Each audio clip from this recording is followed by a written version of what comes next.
President Trump's nominee to lead the Office of Special Counsel is under fire just days before he's set to testify on his nomination to a Senate committee.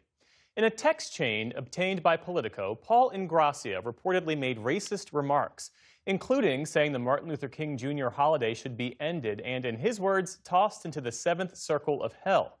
He also admits to what he called a, quote, Nazi streak in me from time to time. At least 4 Republican senators now say they oppose his nomination, including Senate Majority Leader John Thune. We're joined now by Jeff Sharlet, a professor at Dartmouth College who studies rising extremism. Thanks for being with us. Hi, Jeff. Good to be with you.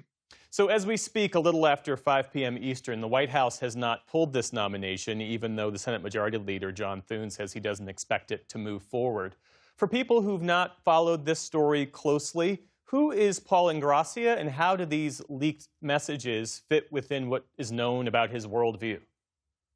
Paul Ingrassia is a 30-year-old Cornell Law School graduate, long time, no other word for extremist activist, and has held a couple other positions. He was White House liaison to Department of Justice, and in that capacity, he was advocating for what he called only hiring people with exceptional loyalty to Trump. He boasts of having represented Andrew Tate, the sort of extreme misogynist, anti-Semite influencer. He has advocated for Nick Fuentes, the anti-Semitic activist. He's even advocated for a man named Timothy Hale Cusinelli, a January 6 rioter, convicted, sentenced to 4 years. Viewers might remember him as he liked to style himself as Hitler. He dressed up as Hitler with a Hitler mustache and a Hitler haircut. And so when we hear now Paul Ingrassia saying, I've got a Nazi streak, this isn't news. He's been talking about the importance of America as a place founded by whites. I mean, it's even in the language that we see in the text chain. He talks about rejecting. The only part he wants to reject of the founders is where they said all people are created equal, because he has long been arguing that they're not. And these text messages are especially striking when you consider he's being nominated to lead an agency that investigates whistleblower claims and claims of discrimination across the federal government.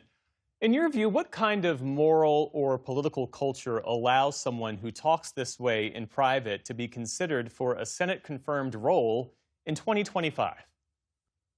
Well, let's remember, he talks this way in private, he talks this way in public.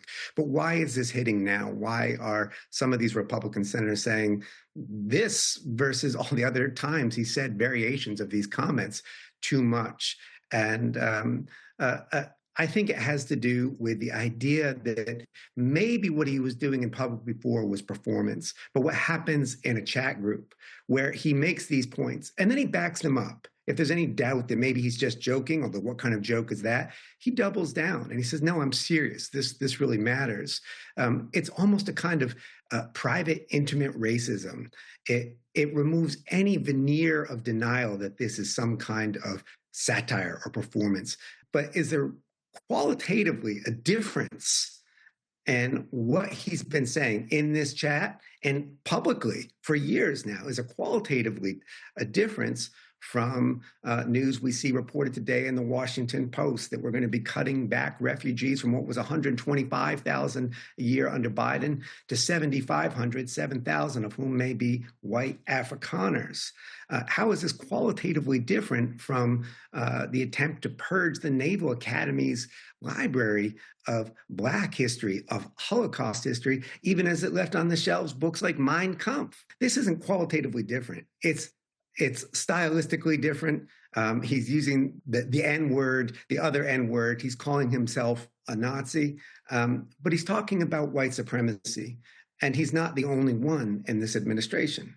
So I hear you say this is not a fringe incident, but talk more about how you see this as part of a larger pattern where white nationalist ideas are being normalized within mainstream conservative politics. Yeah, I think, I mean, not only is it not a fringe incident, this is if he gets this position, and now it does seem in doubt, but this will be the third position he's held in the Trump administration. And again, all of these ideas have been on the public, out in public for a long time. He got this job because of these ideas, not despite them.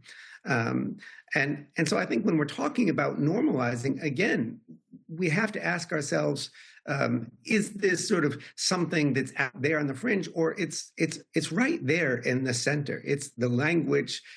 Again, this is not qualitatively different than President Trump calling Black elected official after Black elected official a low IQ individual. And then when we see Paul Ingrassia saying all Black people are play victim because that's what they like this, they're from S-hole countries, he's just repeating the president's words. And you led with him calling for getting rid of MLK Day, which he's not alone, by the way.